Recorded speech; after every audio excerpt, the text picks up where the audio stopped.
Qala al-muallif rahimahullahu ta'ala wa nafa'ana wa iyyakum bi'ulumihi fid dharain amin ya rabbal alamin. Kata pengarang rahimahullahu ta'ala, dan sesungguhnya telah diciterakan daripada Rasulullah sallallahu alaihi wasallam bahawa sesungguhnya ia Nabi telah datang ke Madinah, keluar ia Nabi kepada satu jenazah. Maka melihat ia Nabi akan beberapa perempuan mengiring akan jenazah. Maka bersabda ia Nabi bagi sekalian mereka itu perempuan, adakah kamu menanggung serta sama-sama dengan orang yang menanggung? Maka sembah kami perempuan sekaliannya tiada. Maka bersabda ia Nabi, adakah kamu sembahyang serta orang yang sembahyang akan ia mayat? Maka sembah kami perempuan sekalian tiada.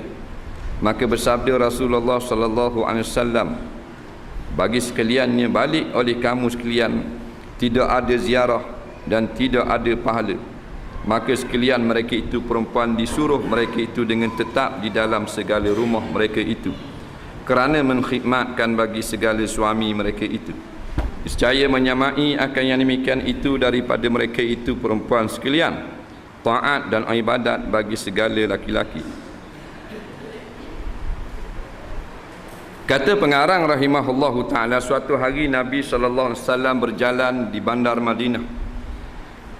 Madinah yang asalnya nama Yathrib digelar bandar Nabi atau Al-Madinah, Madinah Nabawi, bandar yang dibangsakan kepada Nabi.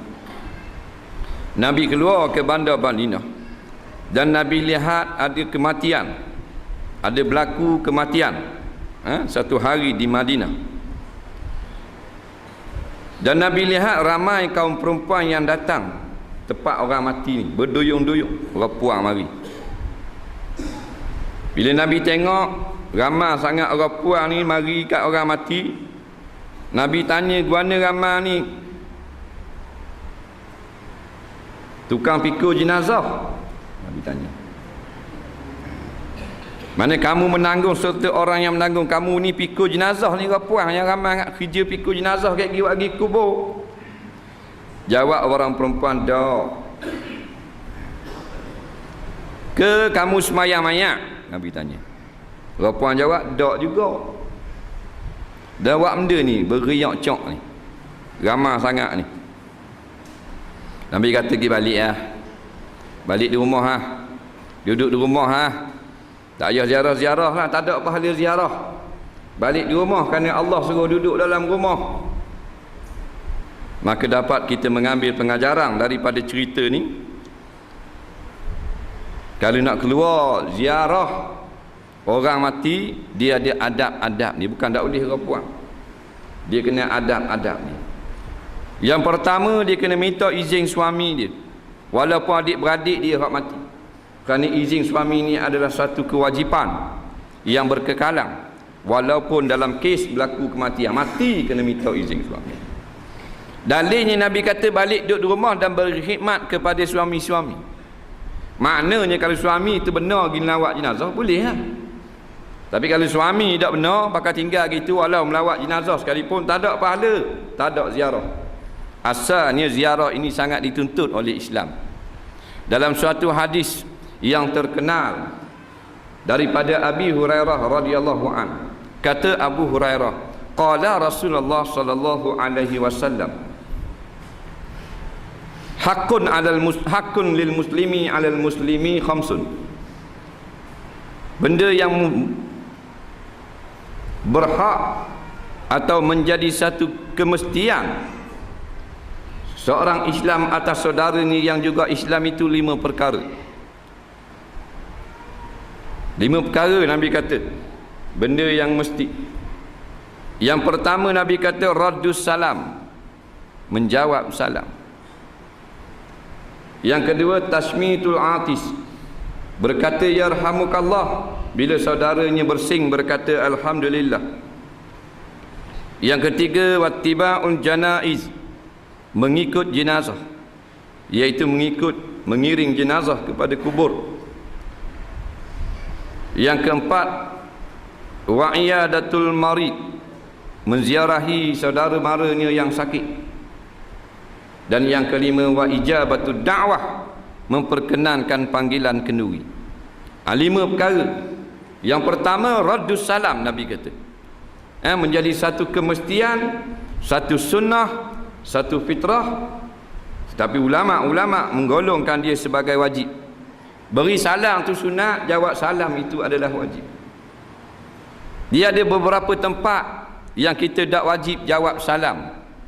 Yang pertama, kalau kita sedang buang air, tak wajib jawab salam. Sedang berak kencing, tak wajib jawab salam.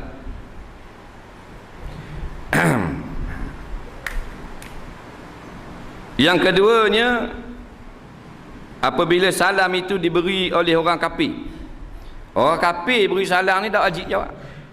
Tapi kalau orang kafir kata dengan betul-betul Assalamualaikum, juga dilarang kita jawab Waalaikumsalam, tetapi memada dengan alaikum sahaja. Kerana assalam adalah selamat. Selamat kepada dah kafir.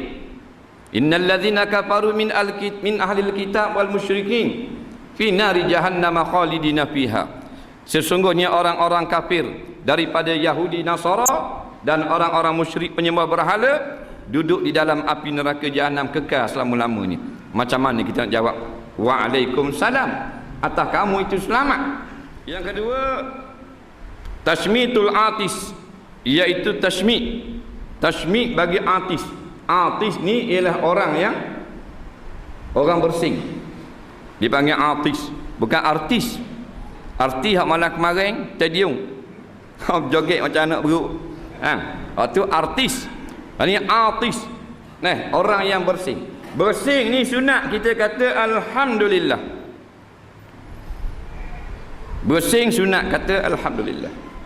Kerana bersing ini keluar segala penyakit. Allah Ta'ala keluarkan segala penyakit, virus, bakteria daripada rongga perut kita. Batu bersing ni adalah kesihatan. Dan yang terbaru, kajian daripada pakar-pakar sains dan perubatan, dia kata ketika manusia itu bersing, semua anggota yang ada di dalam badannya berhenti berfungsi.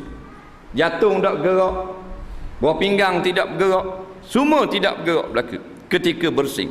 Lepas pada bersing tu dia kembali bergerak, dia normal balik sekejap dalam masa 0.5 saat tak bergerak. Maka kerana itulah Nabi ajar kita kalau kita bersing, maka kita kata alhamdulillah. Kita puji Allah Subhanahu Wa Taala yang telah menggerakkan semula segala jantung, hati, limpa kita di dalam badan kita. Itu kajian yang hanya dapat dicapai oleh manusia yang cektek akalnya. Itu pakar-pakar sains. Allah Ta'ala lebih mengetahui hikmat disuruh memuji Allah ketika berkata alhamdulillah. Tashmid ni bila kita dengar orang yang bersing kata alhamdulillah, kita kata pula yarhamukallah. Itu tashmid. Dia bersing cing alhamdulillah, kita dengar alhamdulillah, yarhamukallah. Alhamdulillah, segala puji bagi Allah. Yarhamukallah, kita dengar, kita kata yarhamukallah. Kita tak bersing, kita dengar orang bersing kata alhamdulillah, kita jawab yarhamukallah. Akan merahmat akan dikau kiranya oleh Allah. Kerana kamu bersing, kamu ikut sunnah Nabi, patuh pada perintah Nabi, sebut alhamdulillah. Tapi kalau orang bersing tak kata apa-apa, tidak sunat kita kata yarhamukallah. Yarhamukallah tashmid hanya untuk orang bersing yang sebut alhamdulillah. Kemudian Nabi kata ittiba'ul janaiz. Ni nak cerita ke apa ni? Ikut jenazah. Iaitu ziarah orang mati. Orang mati ni kita ikut dia, kita pergi semayang, kita ikut sampai ke kubur, kita tengok tanam, kita dengar orang baca doa, kita mengaminkan doa, pahalanya besar. Besar mana? Besar 2 buah bukit yang sangat besar. Dalam satu hadis yang diriwayatkan oleh Imam Bukhari dan Muslim, nak cerita kelebihan hal-hal orang mati ni yang dapat kita buat oleh orang yang hidup ni. Nabi kata man syahidal janazah hatta yusalliya 'alaiha falahu qiratun wa man syahida hatta tudfana falahu qiratan. Barang siapa yang pergi melawat jenazah sampai disemayangkan ke atas jenazah itu, baginya 1 qirat. Dan barang siapa ikut pula sampai selesai ditanam di kubur, maka baginya 2 qirat. Sahabat-sahabat pun tanya, ya Rasulullah, wa ma qiratan? Qiratan ni 2 qirat ni benda apa? Nabi SAW menjawab, mislul jabalainil azimaini, iaitu qiratan, maknanya 2 qirat adalah seperti 2 bukit yang sangat besar pahalanya. Tapi kita ni kalau orang mati tak semayang, tak semayang, gini nawak saja sembang tanah gitu gini nak untuk diri. Sembang, mati bila? Mati kemarin. Oh, mati kemarin. Oh, gitu gini. Nyakit apa? Sakit itulah gini. Minta diri dah. Assalamualaikum. Waalaikumsalam. Buat tak semayang. Ya? Ni kabar ni. Ni kabar dah ni.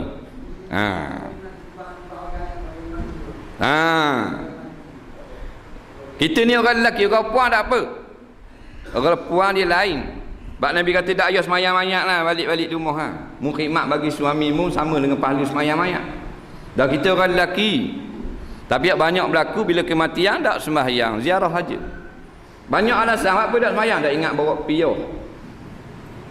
Apa wajib pakai piyah semayang banyak. Ni pula seluar kotor. Oh, dak kamu. Dah mu tahu dah nak tengok orang mati pakai seluar bersih. Nah, pasal apa pula seluar kotor? Pasal apa time masa lain kita boleh pakai seluar bersih? Nah, sepatutnya time orang ambil gaji belaka kita dah masuk kat bilik ambil gaji. Bos tanya apa dah ambil gaji? Seluar kotor. Kata gitu, masuk luar dalam saja masuk ambil gaji. Itu piti. Kemudian Nabi kata wa iyadatul marid, orang sakit pergi melawat.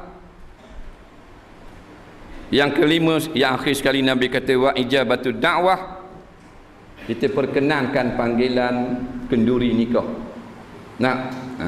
Tapi wajib pergi kenduri nikah ni jika tidak ada benda-benda yang menyebabkan haram kita hadir.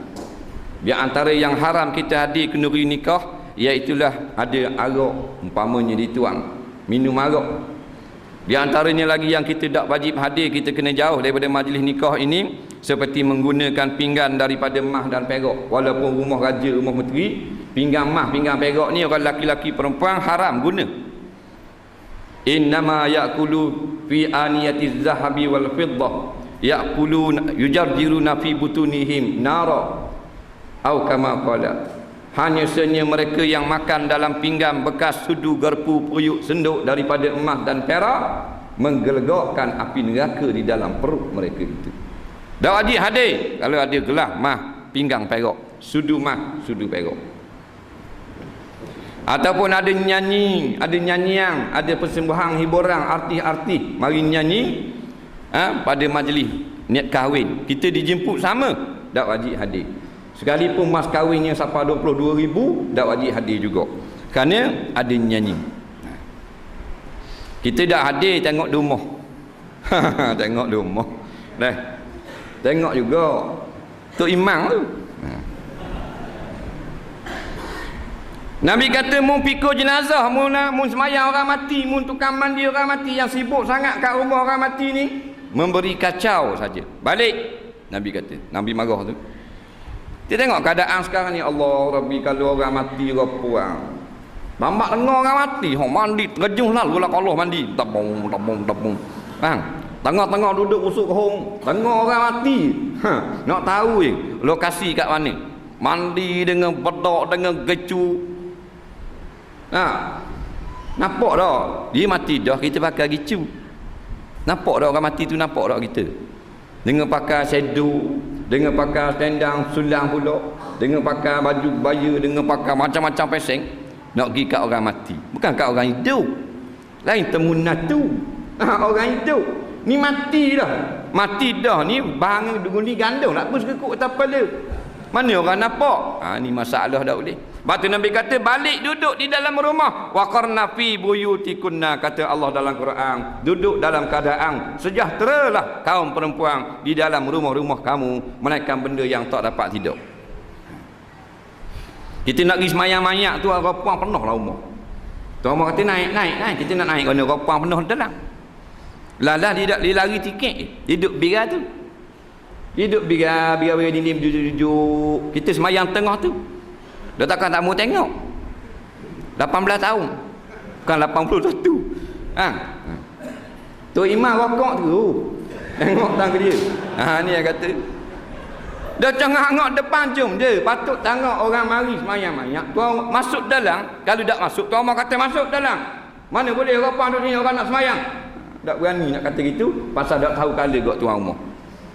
Banyak kita pergi semayang-mayang, apa dia lari habis di depan tengok-tengok. Tengok kita semayang takbir apa semua, sengih. Macam ke di lawang kan.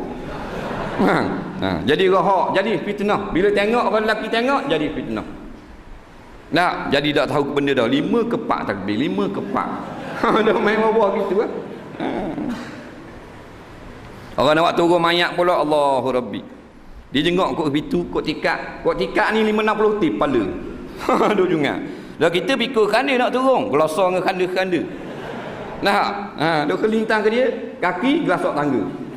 Masalah orang puang. Boleh pergi ziarah, duduk jangan duduk kat orang lelaki, duduk dapur-dapur tu. Nah, jangan capur dengan orang lelaki. Siapa kubur ikut, orang perempuan ikut sama-sama dengan orang lelaki-lelaki, haram. Walaupun tutup aurat. Kerana dibenarkan orang perempuan ziarah kubur apabila tidak ada lagi kaum lelaki. Maknanya tengah hari tu pergi atas ayah ramai-ramai, petang karang tak ada orang dah, bawa seorang mahram, adik ke abang ke teman, pergi di kubur. Tak ada masalah. Al-Imam An-Nawawi rahimahullahu taala sebut di dalam kitab Syarah Muhazzam Al-Majmu' dibolehkan kaum perempuan ziarah kubur dengan syarat tidak mukhalatah bersekali dengan kaum laki-laki. Boleh. Ni time ngato sama-sama ngato. Sama-sama ngato. Nah. Pernah kita pun orang minta tolong baca talqin. Orang puang anak si mati dia tu kaltok tika kita. Orang puang anak dara tu. Dah lah pakai selendang lilit tekok saja dada tak nampak. Dari nak bubuh tika kita baca talqin dia tunduk. Dia betang tika. Dia kata duduk lah ustaz. Nampak semabur kita talqin mula-mula. Capur nak capur dengan doa iftitah. Ni kacau. Nah, tu baru ustaz. Kalau je keke. Jadi bukan benda ni nak hina orang puan ni dalam Islam dia tidak boleh mukhalatah. Ni tengok mari surah dia orang buat tabir, buat dinding. Maknanya ada satu pengajaran di sini. Bahawanya tidak boleh bolong wong. Tak boleh nak capur gaul lagu tu, tak boleh. Jadi punah, jadi rojok keling. Dia kena duduk suku-suku. Buat majlis kahwin suku-suku. Kalau boleh letak tiga. Tak ada tiga juga, tak apalah, asal suku. Apa majlis pun dia suku. Laki-laki suku, perempuan suku. Melainkan benda yang tak dapat tidak. Macam pasar nak buat guna dah. Takkan pasar nak buat suku-suku. Nabi kata balik, tidak ada pahala ziarah dan tidak ada pahala. Sekaliannya kamu disuruh mereka itu dengan tetap dalam segala rumah mereka itu kerana mengkhidmatkan bagi suami mereka itu. Nescaya menyamai akan demikian itu daripada mereka itu perempuan sekalian taat dan ibadat bagi segala laki-laki. Nabi kata tak payah mari ziarah lah ramai-ramai kalau mudak penting mana, dak hajat mana, memberi fitnah pada kaum laki-laki, balik di rumah lah. Buat air ketuk laki, nyapu sapah, nyapu di rumah. Tak betul basuh apa pinggan-pinggan yang ada dalam sink kerana mengkhidmatkan bagi suami adalah sama pahalanya dengan orang yang semayang-mayang, orang pikul khanda, orang yang tanam orang mati. Dapat sama je. Dah tahu dah dapat sama, duduk di rumah buat puan. Seperti barang yang lain yang diceritakan di dalam beberapa khabar bahawa sungguhnya seorang perempuan datang ia kepada Nabi SAW, bersabda ia Nabi baginya perempuan, apa bicara engkau? Satu hari seorang perempuan, dia ni wakil daripada kaum muslimat, dia datang berjumpa Rasulullah. Maka jumpa Rasulullah, Nabi pun kata kepada dia, ada apa? Apa masalahnya? Maka sembah ia perempuan, ya Rasulullah, bahawa sungguhnya kami hendak membawa datang segala perempuan kepada engkau. Saya wakil muslimat, nak mari minta izin nak bawa semua muslimat nak mari jumpa Rasulullah, boleh ke tak? Mari atas seorang dulu. Maka bersabda ia Nabi, kerana apa? Apa nak mari belaka ni? Maka sembah perempuan itu adalah sekalian mereka itu perempuan bahawa berkata semuanya, semua muslimat sepakat bahawa sungguhnya Allah telah menjadikan ia Allah akan kita sekalian, dan pula menjadikan ia akan sekalian ini di bawah tangan, yakni di bawah perintah segala laki-laki. Dihabas tu ditahan kita sebab hak mereka itu laki-laki di dalam segala rumah, dan menjadikan ia Allah akan kita sekalian akan tempat keinginan bagi segala mereka itu laki-laki, dan diperdukan atas kita perempuan berkhidmat bagi mereka itu laki-laki, dan menjadikan ia Allah bagi mereka itu laki-laki pula perang sabil dan hadir berjamaah, dan Allah SWT menentukan ia Allah akan mereka itu lelaki dengan khitab, tiada kita khitab ni dengan hadapkan banyak hukum-hukum syarak, tidak kita tidak kaum perempuan. Maka apa kita dapat apa ganti akan barang yang mengurniai Allah Ta'ala akan mereka itu laki-laki.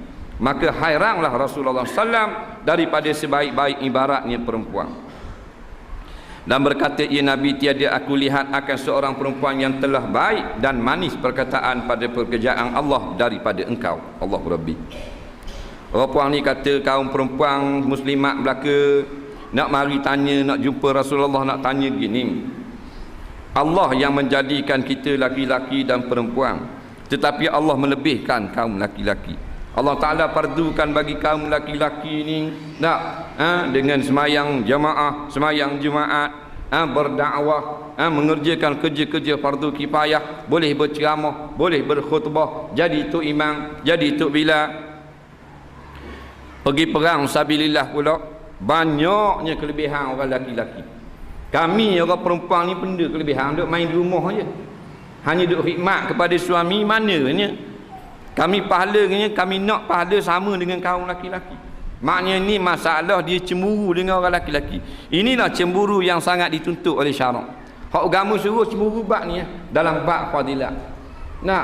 Jangan cemburu dalam bab suami kita ni. Dalam keadaan keluar masuk dia duduk bangun gitu, tak perlu cemburu lagu tu. Hak ni hak patut. Sebab tu Nabi kata molek sungguh orang puang ni mulut. Tak ada lagi aku jumpa orang puang pandai seperti ini. Kerana orang puang lain dia duduk sibuk dengan kekurangan dunianya. Orang puang ni duduk sibuk dengan kurang pada akhirat. Dia nak lebih pada akhirat. Maknanya inilah orang yang bijak. Ni Nabi puji dia selalu. Kerana sangka kaum muslimat ni pada waktu itu duduk khidmat di rumah ni tak ada pahala dah. Dengan khidmat ke suami, dengan mandi anak, buang tahi anak, basuh berak anak, tak masak untuk suami, basuh baju suami, gosok baju suami, duduk di rumah tak ada pahala. Dia nak pahala banyak. Kemudian bersabda ia Nabi SAW, menyampaikan olehmu daripada belakang engkau, daripada segala perempuan yang Islam, bahawa sungguhnya sebaik-baik taat salah seorang kamu bagi suaminya itu menyamai akan kebajikan itu semuanya. Yakah yang Nabi jawab? Nabi kata gini, mungkabar kepada kaum muslimat, tak payah mari tak payah marilah ramai-ramai. Tak payah. Balik mungkabar orang perempuan duduk di rumah jadi suri rumah tangga, berkhidmat untuk suami, khidmat untuk anak, jaga rumah dia, pahala sama dengan orang lelaki. Pahala orang lelaki semayang Jumaat dia dapat, pahala orang lelaki semayang Jumaat dia dapat juga, pahala orang lelaki pergi berdakwah dia dapat, pahala orang lelaki semayang jenazah gali kubur dia dapat, pahala orang lelaki berperang fi sabilillah dia dapat juga, dengan syarat dia tunaikan yang fardu 5 waktu sehari semalam dan khidmat untuk suami. Dapat segala yang orang lelaki buat, tak payah pergi ke mana-mana. Ni apa? Sebab itulah jawatan yang paling tinggi sekali bagi orang perempuan ialah jawatan suri rumah. Ni jawatan yang paling tinggi. Kita tak boleh jawatan suri rumah jadi malu aib ke orang. Dia kata kerja benda perempuan, kerja benda ada kerja suri rumah suri rumah tu kerja. Satu kerja yang diiktiraf oleh Islam. Kalau kerja luar belum tentu diiktiraf oleh Islam. Kena molek dilaknat oleh Allah kerja luar. Kerja sebagai sales girls, tahu tak? Juru jual perempuan. Cakap ngok jatang tu, cakap ngok jatang tengok supermarket. Kerja sebagai juru jual perempuan. Jual make up, jual bagian ni, jual bagian tu, capping. Toke siapa? Toke kapik. Kita orang puang, isteri orang beriman, anak orang beriman.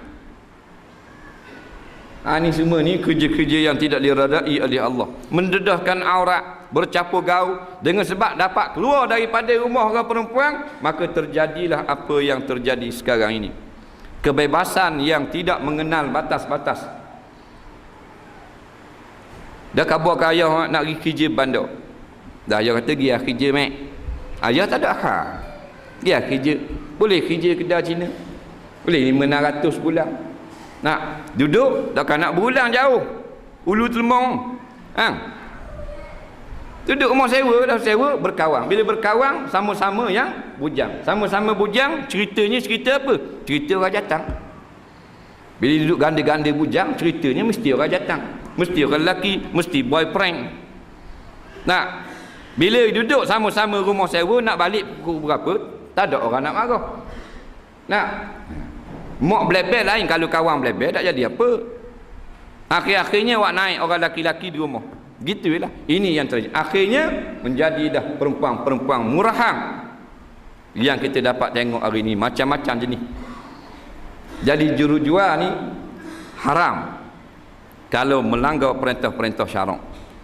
Tak halal kita makan anak kita tu. Nampak? Nabi tak reda kalau Nabi tengok dengan dak tutup rambut, dengan rambut celup kuning, kerja pula dengan orang kafir. Tokai kafir ni hak puang pula tukar jual, duduk-duduk biar-biar rak-rak pakaian. Tokai kafir mari tepuk punggung. Tokai tu kafir laknatullah, boleh tepuk punggung, boleh cokek pula. Anak kita, anak dara kerja ni Allah suka sangat berkelatih. Tokai tepuk punggung. Allahu Rabbi. Yang ni kata, sebab itulah kita sebenarnya tak ada malu dah sekarang ini. Muka kita tak tahu ni jenis apa muka. Imam Sayyidina Ali kata hal la tastahyun, adakah kamu tidak malu? Tatrukuna nisa'akum bainar rijal yanzurna ilaihim wa yanzuruna ilaiha. Kamu ni memang tidak malu dah, tidak ada perasaan aib dah, kamu memang tidak ada maruah dah jika kamu biarkan anak kamu yang perempuan, isteri kamu duduk berbolok-bolok dengan kaum laki-laki. Isteri-isteri kamu, anak-anak dara kamu duk tengok orang datang pun tengok ke anak daramu, tengok kepada isteri kamu. Ini orang yang tidak ada malu. Tapi sekarang tak ada benda dah. Tokai pula kalau raya beri piti ke ayah 100 riyal, gloli mati ayah. Ada. Beri dengan susu 2 pok, beri dengan hadiah gitu ini habis cerita. Lelaki lain kerja. Nah, perempuan penuh jahanam. Kalau kerja dengan orang Islam, lain pula dia ada batasan ni. Ni kerja dengan orang yang sembah berhala. Anak kita anak orang yang beriman. Sedangkan perempuan itu adalah aurat. Al-mar'atu auratu. Perempuan itu adalah aurat.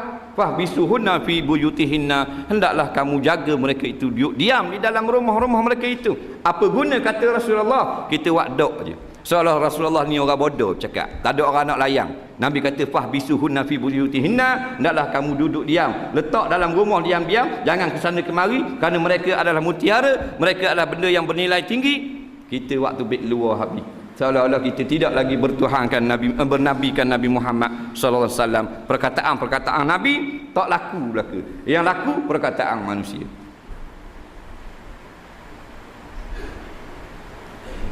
Bermula dalil yang menunjukkan atas itu barang yang diceritakan bahawa sungguhnya seorang Badawi boleh baca tak? Badui boleh tak? Badawi ni maknanya orang ulu. Kalau kita buka kamus Lisanul Arab, satu kamus Arab lah, kamus besar ni, kita pergi kat huruf ba, kita cari Badawi, Badawiyah, Badawiyun, Badawiyah, dia kata Badawi maksudnya orang darat. Orang darat. Kalau orang bandar dipanggil Hadariyun, orang bandar. Suka dah. Ni bukan politik ni masalah lurah. Ni tak campur politik ni. Bukan bab politik. Jangan nak kona jauh. Nak. Kira nak kona saja. Kalimah Arab Badawiyun maknanya orang hulu. Nah. Kalau orang bandar dia panggil Hadariyun. Orang bandar. Orang bandar kalau Arab Hadariyun, kalau dia nak tanya siapa kamu, man anta. Man anta. Kalau Badawi Manat, dia pelak dah ulu. Macam kita lah, orang mana siapa kamu, orang ulu mupiyam. Nah, dah gitu kan. Nah, datang Badawi, datanglah ia kepada Nabi SAW, maka berkata ia Badawi, bahawa sungguhnya engkau telah menyeru engkau akan manusia kepada Allah Ta'ala, dan aku percaya dengan dikau dan tiada aku benarkan akan dikau. Gitu pula. Memang ia belik Badawi. Dia kata mu ni menyeru manusia kepada satu agama baru. Katanya agak ulu ni, aku percaya kepadamu tapi aku tidak benarkan kamu. Pula dah mesti ketang kali cakap. Melainkan dengan mukjizat yang diperlihatkan akan daku. Kalau mu tunjuk mukjizat aku benarkan akan kamu. Aku percaya dah mu betul, tapi aku tak mahu menyungguhkan kamu. Mu kena tunjuk mukjizat. Mukjizat ni benda yang al-khariqul adah, benda yang berlainan daripada kebiasaan, dia panggil mukjizat. Kalau terbit daripada Nabi, daripada Rasul, dipanggil mukjizat. Benda samanya pelik, barang pelik. Kalau keluar daripada orang jahat, dia panggil sya'uzah. Nampak? Sya'uzah. Kalau keluar daripada orang jahat, benda tu pelik, orang jahat boleh buat, orang kafir boleh buat, dia panggil sya'uzah. Ataupun sihir. Macam ahli sihir Fir'aun, tali menjadi ular, tapi ular kecil, so-so clicking. Tali mana boleh jadi ular pada adat, ni boleh jadi, dia panggil sya'uzah atau sihir, tapi keluar daripada tangan orang kafir. Kalau keluar dari tangan Nabi, dia panggil mukjizat. Nabi Musa pun lepas tokat jadi ular yang sangat besar semeluk ular, tembok lari habis, segala orang nak tengok. Itu mukjizat. Mukjizat mana benda yang mengalahkan segala benda yang lain, mana mukjizat. Jadi aku nak tengok mukjizat, aku percaya kepadamu, aku nak mengaku mu Nabi. Bersabda baginya Rasulullah SAW, apa yang engkau kendaki, mu nak tengok benda. Nabi layan orang Badawi ni. Dan mu nak tengok angat, mu nak tengok benda. Nabi kata ke dia, maka berkata ia, engkau suruh akan pohon kurma yang sudah kering ini, maka datang ia akan dikau. Dan adalah antara hadapan keduanya Nabi dan Badawi itu satu pohon kurma yang kering lagi sudah lama.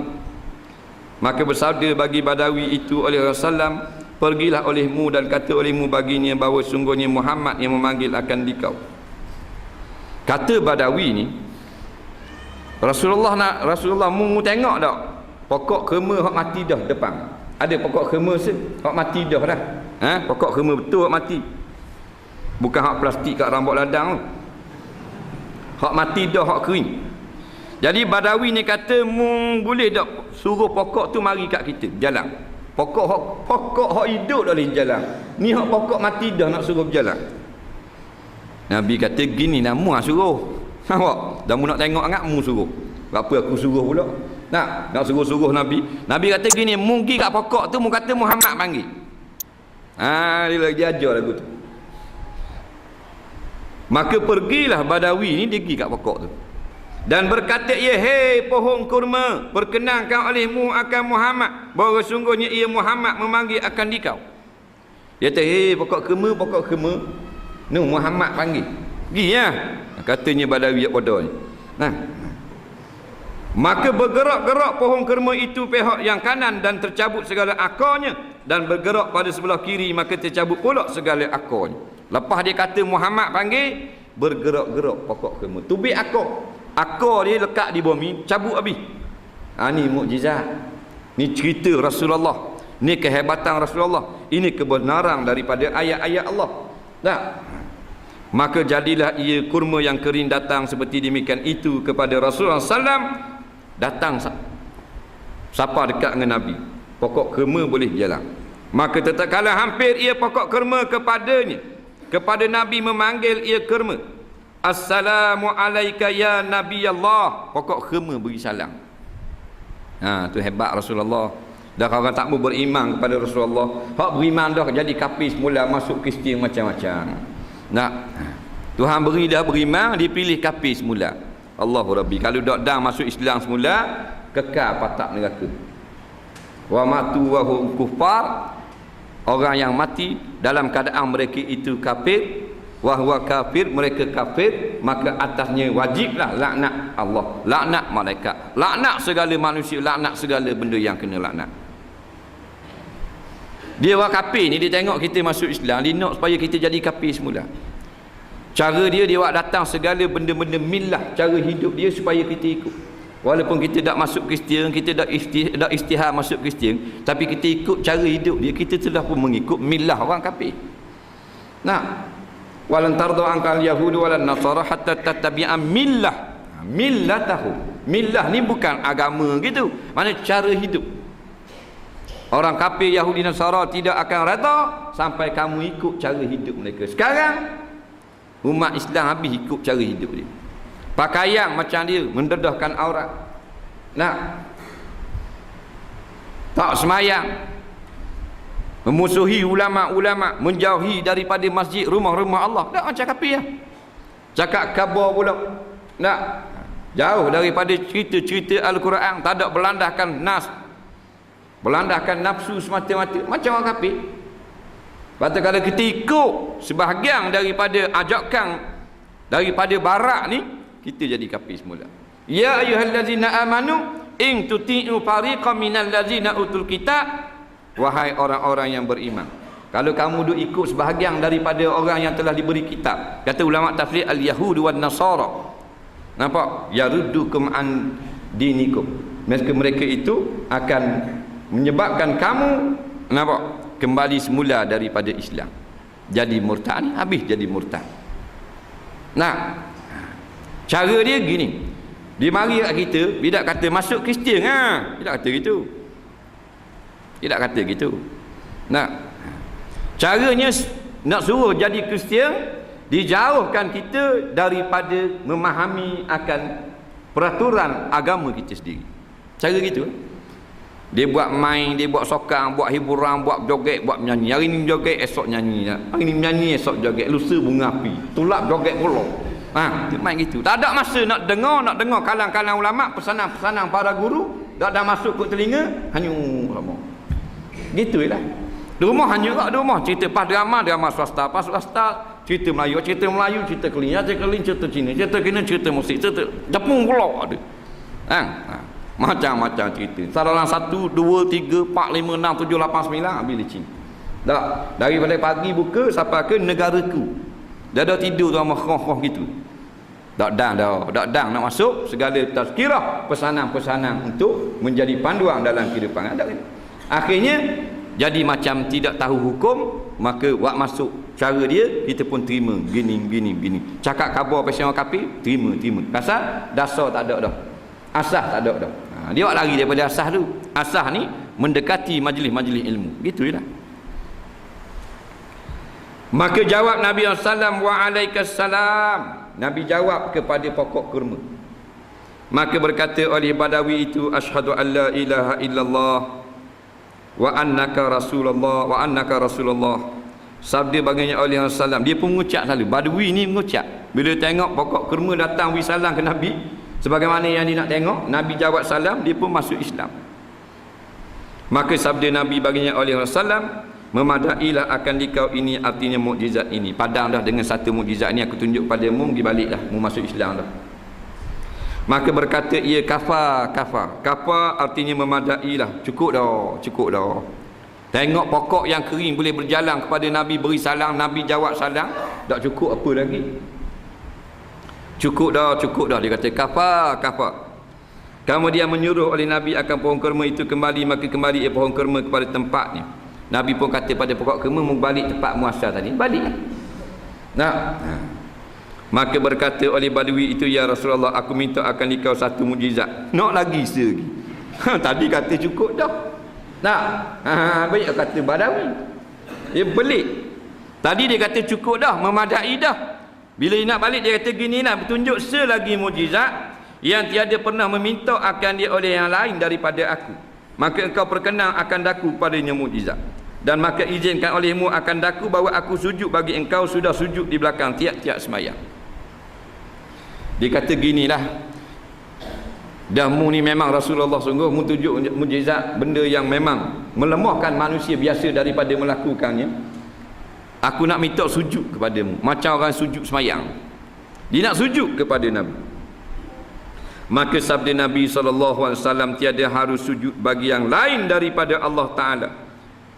Sujud selain daripada kepada Allah tak boleh. Yang boleh hanya sujud kepada Allah. Haram dan jadi kafir, jadi murtad kalau kita sujud kepada selain Allah.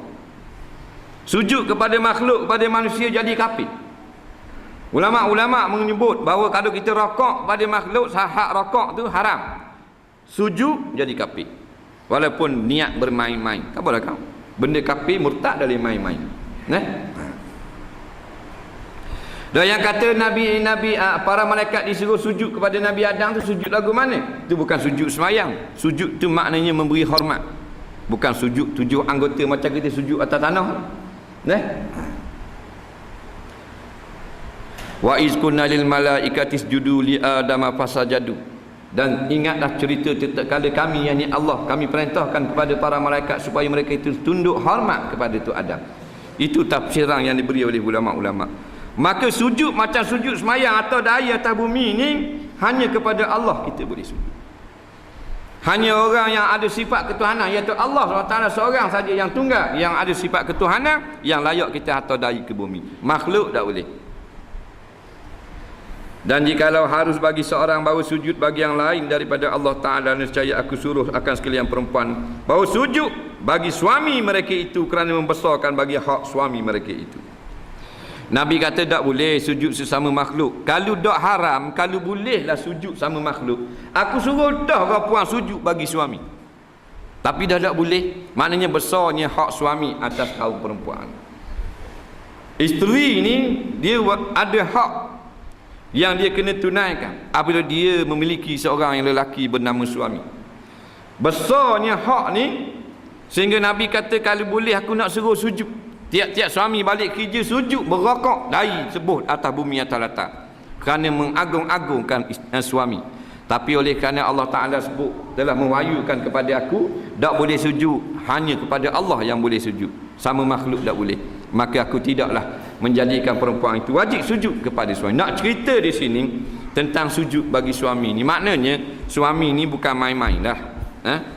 Kita kena hormat kepada dia, kita kena membesarkan suami. Sebab tu bila kita tak kahwin lagi, syurga kita orang perempuan di bawah telapak kaki ibu. Tapi bila kita telah berkahwin, berpindahlah kepada bawah telapak kaki suami. Sebab itulah kalau kita nak pergi rumah ayah kita, suami kata tak boleh pergi, haram pergi. Tiap-tiap langkah satu dosa, tiap-tiap langkah satu pahala bagi suami. Bukan suami nak larang pergi rumah ibu bapa, tapi kalau larang tak boleh pergi juga. Takdir kata suami tak benar, tak boleh pergi. Nampak? Tak boleh pergi juga. Mana besarnya suami. Sebab tu orang perempuan hak minggu lepas, bulan lepas dia cerita, ditanya Nabi benda hak yang dia mesti tunai. Nabi rayaklah begini. Kalau begitu aku tak boleh nak tunai, aku rasa. Aku tak akan menikah selama umur hidup aku. Pasal dia rasa berat, dia tak boleh nak pikul. Nah, kita bila kita dengar berat, kita kata syarat berat. Yang bagi nikah siapa suruh? Nak nikah macam tahu dulu benda-benda syarat ni, benda yang kita kena pikul ni, jangan ikut-ikut orang. Orang lelaki gitu juga. Nak bukan orang puan saja.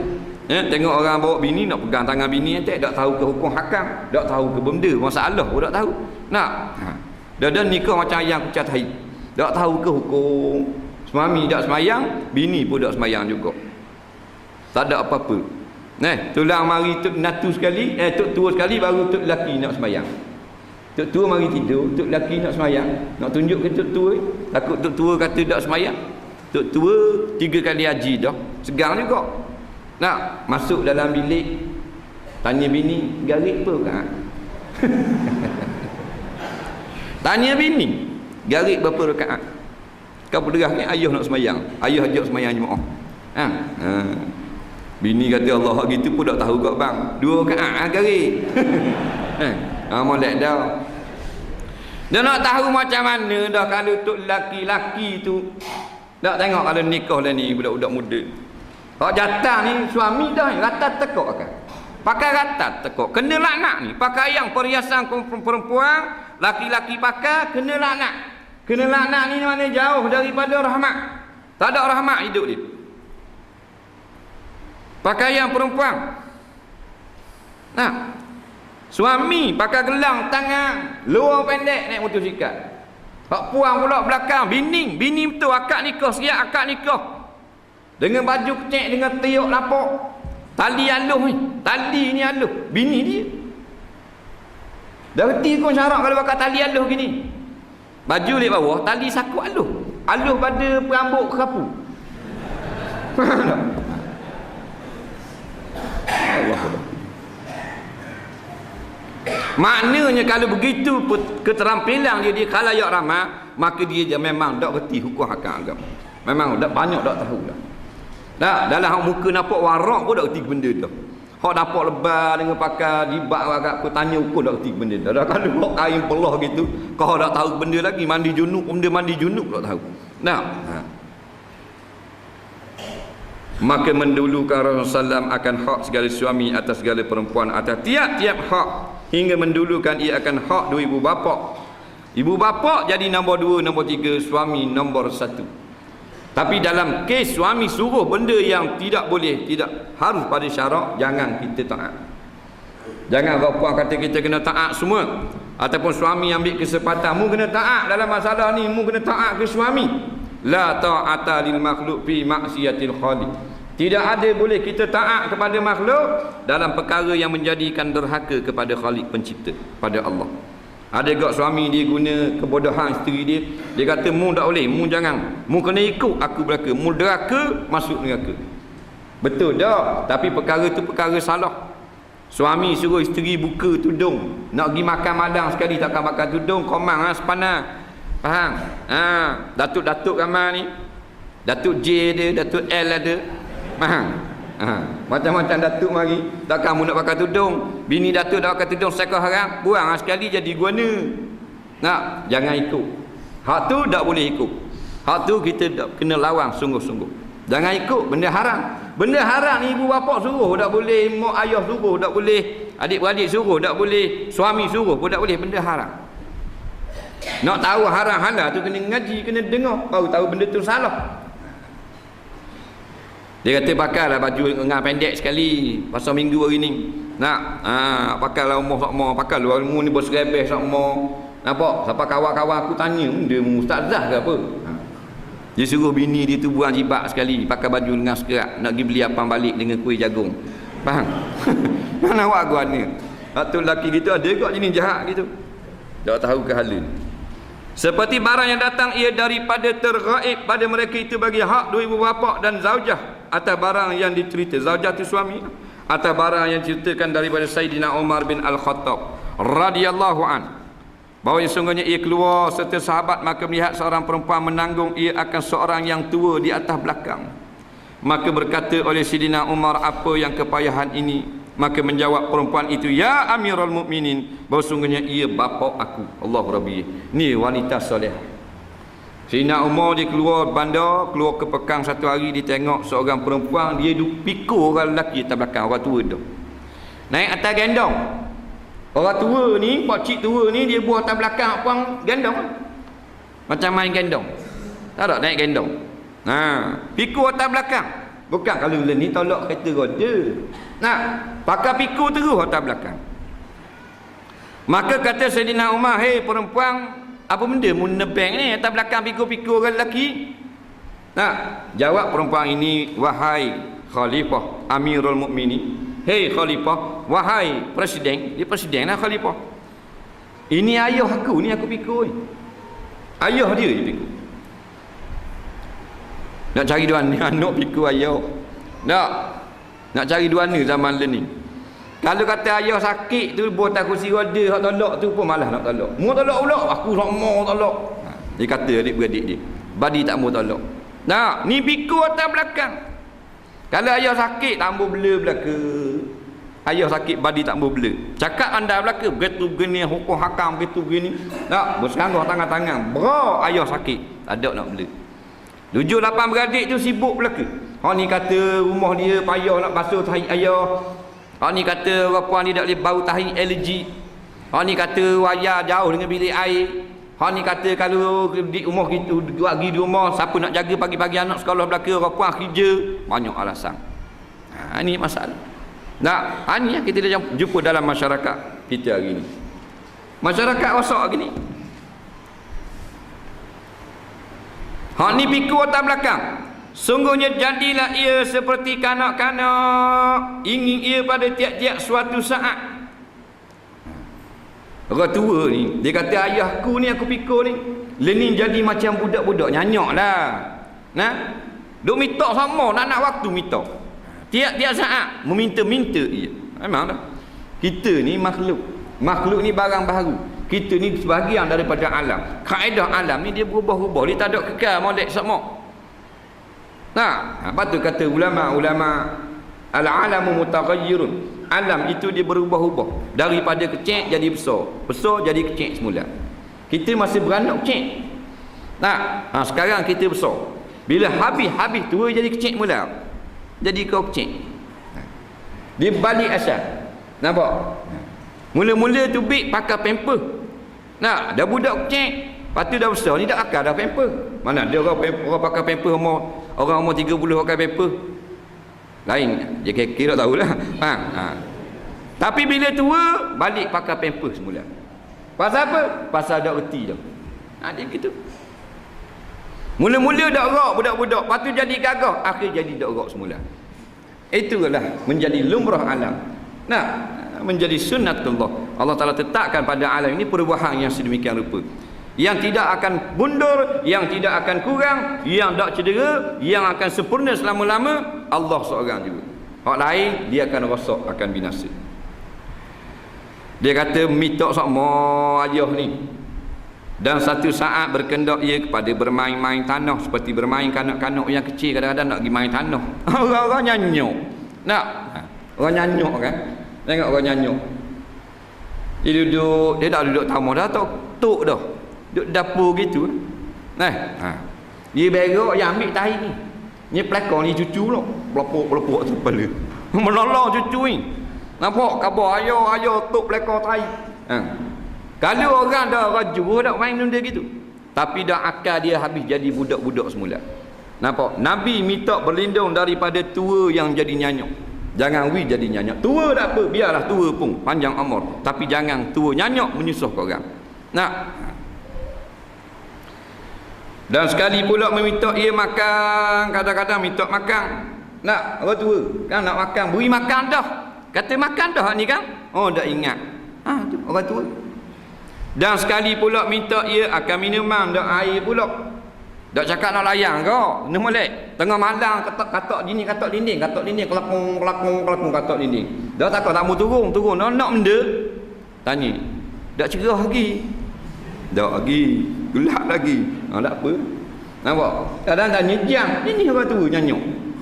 Kupak pagi orang gerak. Katak datang. Ni pelakon ikut dah kali. Turun cucu tengok. Kau ni tu? Pukul berapa? Tanya. Pukul 3. Naik tu tanya pula. Pukul berapa tanya? Tadi kau dah pukul 3. Lah. Muka apa tanya dah ni? Muka apa dah? Dia main gitu selok kita. Dalam hari aku tumbuk suti. Mana tak?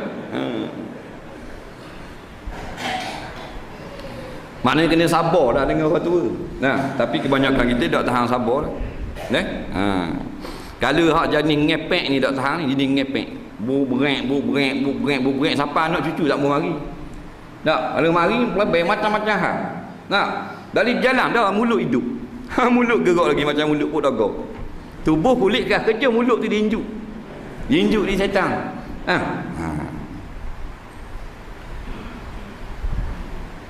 Ada seorang hamba Allah ni dia cakap kau. Tak, tua dah sangat ni duduk belebel sama. Pukul 2, pukul 3 pok-pek tak tidur lagi. Tak ada kau nak buat. Kata suruh dia duduk menolong juga. Nyiwak kau ni pasang ngecung. Allah berjuru punya anak. Belepong tu senyap tu. Tidur pakai sok nak lihat ada. Allah lah. Cerita betul. Maknanya dah cakap kau dah. Tiap-tiap malam dak duduk belebel. Bahan ngecung solengang. Gong bunyi senyap tu. Mulai wala ada kau tidur. Tapi payah barang ngecung, barang payah. Kalau ada jual mudah pula. Maka tiap-tiap gaib aku daripada yang memanggil-manggil ia akan daku dengan tangih, maka aku tanggung akan dia atas belakangku di mana tempat berkeliling aku hingga bila ingin ia akan suatu nasihat aku beri akan dia. Dia kata ayahku ni susah sangat pasal duk memanggil sama. Aku nak buat kerja pun rohok. Sekali panggil nak air, dia kata air kan nak minuman atau nak nasi atau nasi pula. Akhirnya aku ambil keputusan, aku gandong buah atas belakang. Senang aku buat kerja. Nak air Allah air, nak sekelak Allah sekelak. Nak sekedih we sekedih. Jadi tak payah aku pergi unggah, duduk atas belakang sama aku pikul. Aku nak pergi buat kerja, nak busang orang, aku pikul sama atas belakang. Oh, hebat orang puang ni. Orang puang ni. Allahu Rabbi. Dan jikalau tiada dapat, maka aku berikan dia suatu benda demikian lagi. Maka ajaiblah oleh Sayyidina Umar dan berkata, ia adakah kamu tahu bahawa sungguhnya perempuan ini mendatangkan ia akan hak bapak? Maka sembah mereka itu, ya bala ya Amirul Mukminin. Orang Sayyidina Umar kata, mu tengoklah para sahabat inilah perempuan yang telah menunaikan hak bapaknya sendiri. Inilah contoh, dia kata. Maka kata Sayyidina Umar radhiyallahu anhu, aku pohon aku berkata seperti yang demikian itu juga bahawa sesungguhnya dia mendatangkan akan hak serta ziyadah serta lebih lagi pula daripada orang lain. Dia kata bukan kata tunai hak saja, lebih dah hak yang dia tunaikan, lebih pada orang lain dari sepatutnya. Maka kata perempuan itu, tersalah engkau ya Amirul Mukminin. Mu kata aku tunai dah hak ayahku aku gendang ni. Dah betul. Salah mu gaduh. Mu kata aku pikul gini mari-mari aku tunai dah, aku bayar dah hak dia. Belum lagi. Mu jangan salah faham. Dia kata Sayyidina Umar, kerana belum lagi aku bayar akan hak ayahku ini. Sesungguhnya adalah bapakku itu memelihara ia akan daku. Dia dulu yang pelihara aku. Dan berdirilah ia dengan segala asbabku. Dia yang cari keperluan aku. Dan berkhidmat ia bapa akan daku. Serta mencita-cita ia akan hidup aku. Dia nak supaya aku umur panjang. Dan enggan ia daripada matiku. Dia tak mahu aku ni anak dia mati. Dan aku khidmat akan dia sama juga. Bila dia tua, aku khidmat kepada dia. Dan aku berdiri memelihara atasnya ayah. Sama juga. Tetapi aku mencita-cita aku akan matinya. Dalam hati, kalau mati senang.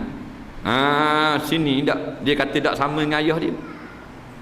Mu jangan kata sama ayah aku, dia bela aku daripada kecil, susah apa semua. Memang sama dengan aku bela dia sekarang, aku sama susah. Tetapi dia tak mahu aku mati dulu anak dia.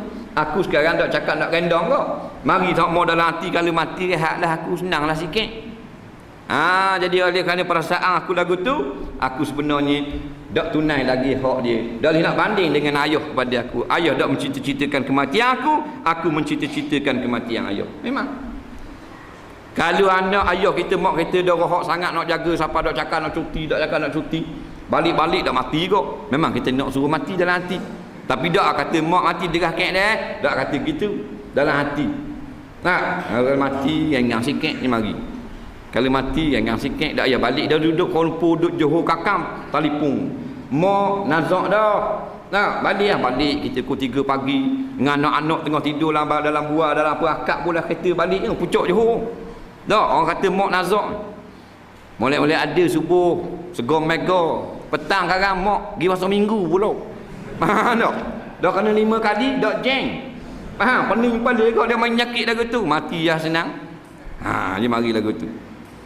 Dan telah mengeluarkan oleh Ahmad daripada Anas. Kita berhenti kat tu kerana ada soalan.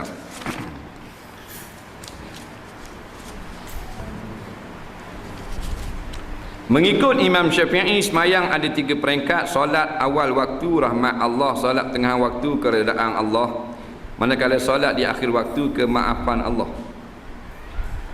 Jika solat di akhir waktu meninggalkan tahiyat awal, apa kena sujud sahwi? Minta penjelasan. Mana soalan ni?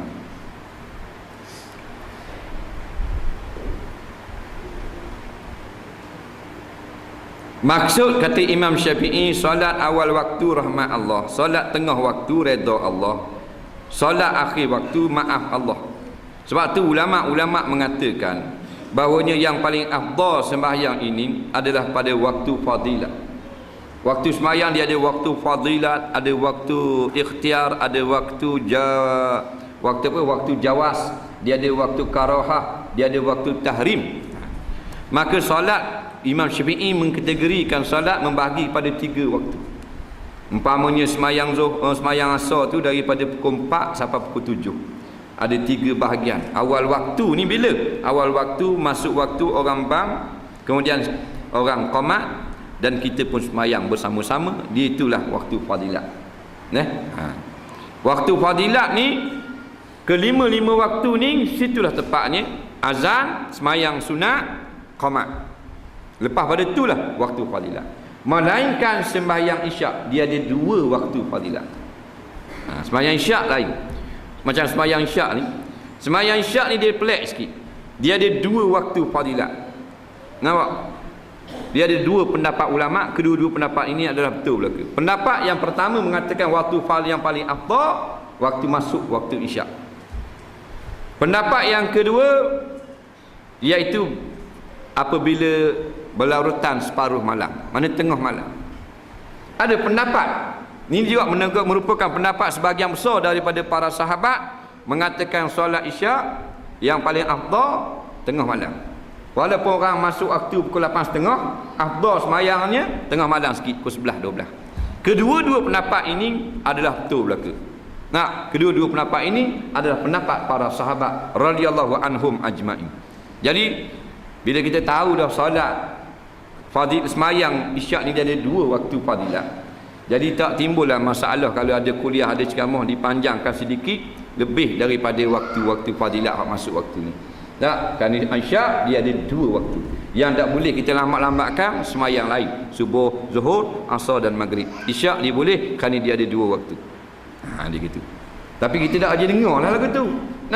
Macam orang tak aja dengar subuh ada 2 bang. Pasal tak aja dengar. Dan dengar sekali tak apa lah. Kita terima lah. 2 kali bang. Pukul 4.30 sekali, pukul 5.30 sekali. Tapi kalau orang tak aja dengar benda tu, memang dia marah. Mana pula 2 kali bang? Tak aja dengar aku. Dia main buah gitu. Ni isyak 2 waktu dia ada. Masuk waktu tak semayang lagi, tunggu pukul 10.11 baru semayang. Dikira waktu fadilat bagi sebahagian daripada pendapat ulama. Baik. Kita tolak waktu dulu, kita ambil waktu fadilat. Siapa yang semayang awal waktu sesungguhnya memang mendapat rahmat Allah. Maknanya rahmat yang paling banyak, fadilat yang paling banyak dikaitkan dengan rahmat kasih sayang Allah. Bila semayang di tengah waktu, waktu asar pukul 4.30, dia semayang pukul 5.30. Umpamanya 5.30 atau pukul 6. Maka redha Allah Ta'ala tak murka lagi. Manakala salat di akhir waktu, kemaafan Allah. Maksudnya jangan kamu semayang di akhir-akhir waktu.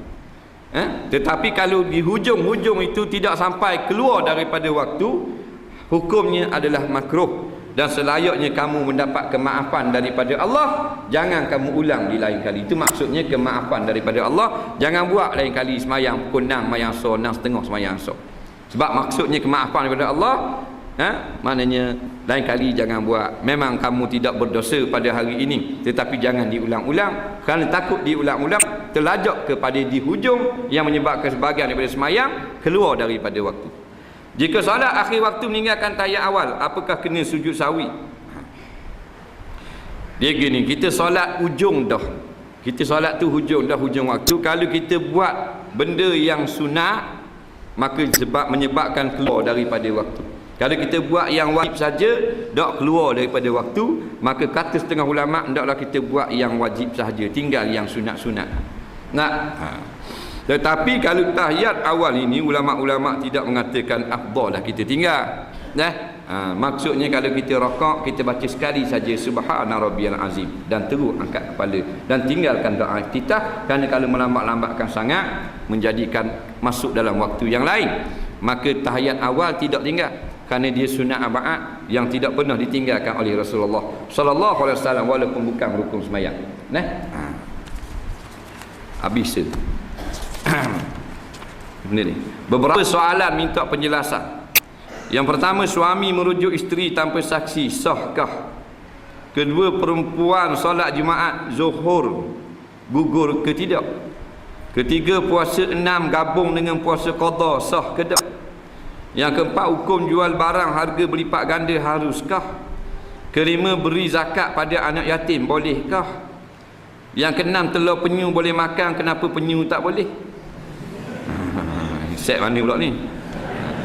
Ni set penyu menangis mana?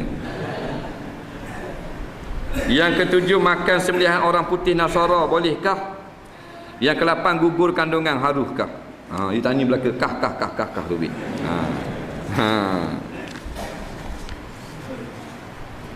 Yang pertama, soalan suami merujuk isteri tanpa saksi sahkah? Kita jawab sah.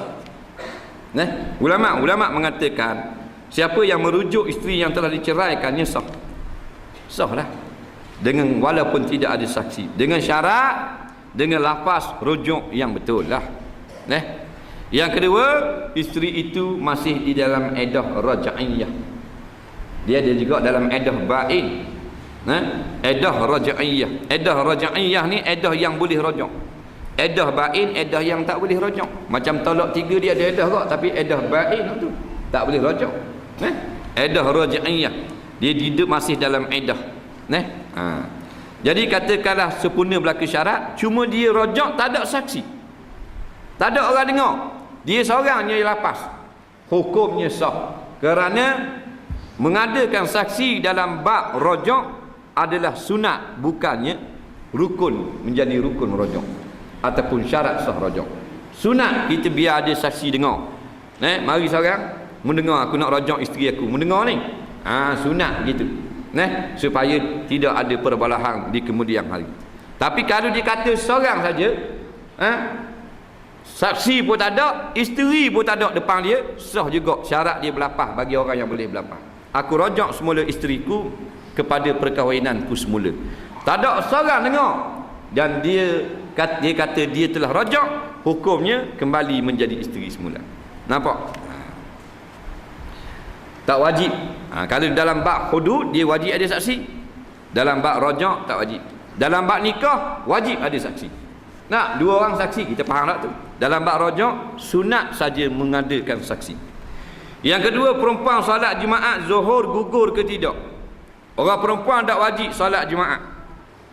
Orang perempuan, tak kira lah orang perempuan mana-mana pun, dia tak wajib solat Jumaat. Tetapi mana-mana perempuan yang mengerjakan solat Jumaat pada hari Jumaat tu, dia pergi juga solat Jumaat. Umpamanya dia musafir bersama suami dah. Biasa kampung tak pergi apa mana Jumaat. Tak, tidak pergi. Ni biasa berlaku musafir.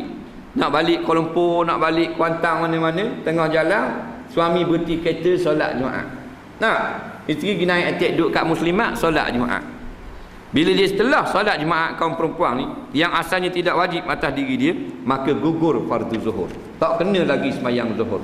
Tak payah qada, kalau buat juga pun tidak disuruh syarak, lengah saja je. Kerana Jumaat dia walaupun tidak wajib telah pun menggugurkan zuhur. Sebab tu siapa yang tidak wajib sembahyang Jumaat, sah sembahyang Jumaat. Orang sakit tak wajib sembahyang Jumaat, sah sembahyang Jumaat. Orang perempuan tak wajib sembahyang Jumaat, sah sembahyang Jumaat. Orang hamba orang tak wajib sembahyang Jumaat, sah sembahyang Jumaat. Gugur fardu zuhur, tak payah buat. Yang ketiga, puasa 6 gabung dengan puasa qada. Ni dekat dah puasa dah ni. Sah ke tak? Puasa 6 puasa Syawal lah. Puasa Syawal. Yang paling afdal puasa Syawal pada 2, 3, 4, 5 dan 6 dan 7 berturut-turut. Itu yang paling afdal dan ittifaq ulama. Tetapi kalau ada lagi pendapat mengatakan kalau kita eceh pun sah juga puasa Syawal. Tetapi fadilat tidak menyamai fadilat berturut-turut tadi. Dan umpama ni semayang dia puasa Syawal, 4 Syawal puasa sekali, 8 Syawal sekali, 16 pula sekali, 25, 26 2 kali, 29 pula sekali. Maka ulama kata sah juga sunat Syawal dia, tetapi yang paling afdal berturut-turut bermula pada 2 Syawal. Baik. Dia puasa Syawal, dia niat sekali dengan puasa qada, nak gabung 2 dalam 1 idgham bila guna. Faham? Jumhur ulama berkata tidak harus. Yang ramai di kalangan ulama mengatakan tidak harus. Hendaklah disuku-sukukan ni. Dan inilah pendapat yang paling kuat. Walau bagaimanapun ada pendapat yang sedikit di kalangan ulama. Sebahagian daripada ulama-ulama fiqh mutaakhirin yang mengatakan, termasuk dalam mazhab Syafi'i dan ulama-ulama mutaakhirin mazhab Hanafi, boleh disekalikan puasa Syawal dengan niat puasa qada. Jadi sekali saja boleh. Dia niat, aku niat mengerjakan puasa Syawal esok hari serta puasa qada Ramadan. Ada ulama yang mengatakan boleh dikerjakan seperti itu. Dan pendapat ini adalah sedikit daripada ulama dan tidak kuat. Walaupun begitu, bolehlah sesiapa yang ingin untuk mengikut pendapat tersebut, kerana ini juga adalah pendapat ulama, bukan pendapat orang jahil. Yang keempat, hukum jual barang harga berlipat ganda haruskah? Dia tengok barang tu nak jual berlipat ganda. Ada barang yang kita tak boleh jual berlipat ganda, boleh jual sedikit keuntungan lebih daripada harga beli. Tak. Ada barang yang kita boleh jual ikut suka harga berapa pun kita nak jual. Dan ada barang yang kita tak boleh nak letak harga, melainkan ditentukan oleh pemerintah. Dia ada 3 kategori. Nah, macam minyak, dia pemerintah dia tetap dalam negeri tu tak boleh nak kena jual harga ni, kena ikut dia. Harga gula dia kata RM1.50, RM1.50. Tak boleh. Nampak? Ada benda yang kita boleh mengaut sedikit keuntungan. Seperti benda-benda yang menjadi kepentingan kepada masyarakat seperti umat manusia ni. Orang yang memang kena beli benda tu. Dia bagi barang penting di dalam kehidupan. Seperti beras. Beras ni memang orang kena beli tau. Tak ada orang dah duduk di Malaysia ni mesti orang nak beli beras, nak nasi. Macam ikan, mesti orang nak makan ikan, nak makan daging, sayur seumpamanya. Benda-benda lagu ni kita tak boleh nak jual lebih jauh, keuntungannya jauh sangat daripada modal asal. Nampak? Hak ni haram. Tak boleh buat sesuka hati. Kerana kalau orang tak beli, tak boleh, orang terpaksa kena beli juga. Minyak, gula, barang penting di dalam negeri. Satu lagi jenis tu benda yang tidak, kalau orang tak beli pun tak ada masalah. Maka waktu kita nak jual berapa-berapa buku pandamu. Nak letak harga berapa-berapa buku pandam. Tak, benda tu bukan benda penting, tak ada dalam rumah pun tak ada apa, orang tak bakar pun tak ada hal. Telur penyu beri zakat pada anak yatim boleh ke? Jawabnya tak boleh beri ke anak yatim. Tak sah, kerana asnaf zakat 8 saja. 8 tu tak ada sebut anak yatim. Tak boleh beri ke anak yatim. Dan kalau orang miskin bukan anak yatim. Atas nama miskin tak apalah. Dia anak yatim dan miskin. Tak apa, tapi bukan atas nama yatim, atas nama miskin. Sebab yatim bukan bermakna susah. Yatim maknanya mati ayah. Guna molek yatim ni, telur penyu boleh makan, kenapa penyu tak boleh? Nak berhamuk lah pula. Dah telur mahal sangat. Dah. Dia ulama-ulama fiqh mengkategorikan penyu, kura ni, lebih ni jenis binatang 2 alam. Maka haram dimakan binatang yang 2 alam. Dalam bab fiqh, dalam bab makan ni, semua telur adalah halal dimakan melainkan telur daripada najis, atau telur yang mengandungi najis, atau telur yang memberi mudarat. Khabar dah itu tak? Telur cicak boleh rebus makan kalau nak makan. Jadi telur boleh makan. Telur yang ada benda-benda yang mudarat seperti telur ular tak boleh. Sebab Allah Ta'ala jadikan dalam telur ni, telur pun ada bisa bagi akan duduk dalam perut anak ular tu lagi. Jadi beri mudarat. Jadi telur penyu tak memberi mudarat, boleh makan. Telur labi, telur kura kalau ada lah. Boleh makan pula. Lepas tu dah boleh makan, dah apa-apa mak penyu tak boleh makan pun tak. Dia tak mesti kita boleh makan telur tuang ni kita boleh makan tak? Tak. Macam mak kita kan, kita boleh isap kopek susu dia, tapi kita tak boleh nak bulan mak kita. Tak. Hanya boleh susunya saja. Kita nak ambil mak dia cekak-cekak, nak buat singgang, nak rebus makan mak dah boleh. Tak, haram lagu tu. Makan sembelihan orang putih Nasara bolehkah? Jumhur ulama berpendapat bahawasanya halal kita makan sembelihan pertama orang Islam, yang kedua sembelihan al-Yahudi wan Nasara. Yahudi Nasara min Bani Israel boleh makan. Sembelihan orang Kristian, sembelihan orang Yahudi, orang Islam boleh makan. Tapi syarat dengan menepati hukum syarak. Mereka sembelih, putus rat mereh, putus halkum, putus saluran pernafasan dan mati dah benda tu, tidak ada pada hayat mazbuh, sah kita makan.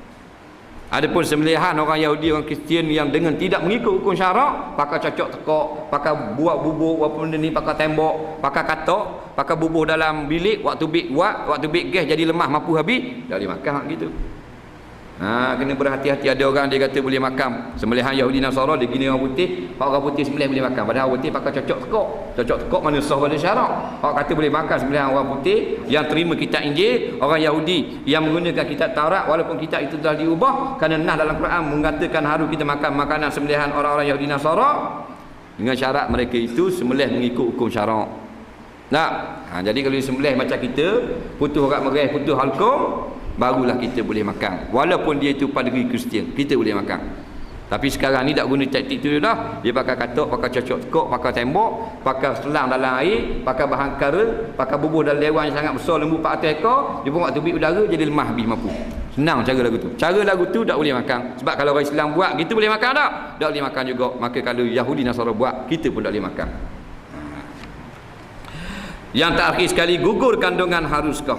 Kita terang sama dah, mungkin tak sebut lagi sinilah. Menggugurkan kandungan, ulama-ulama mengatakan jikalau kandungan itu belum sampai kepada 4 bulan 120 hari, maka menggugurkan kandungan tanpa sebab adalah makruh.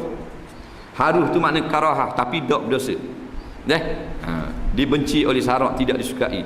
Kerana sajalah untuk kerana nak menjarangkan anak. Tapi kalau kerana apa benda ni, takut tak cukup makan, kerana syok kepada rezeki, haram kita gugurkan kandungan tu walaupun baru 2 hari.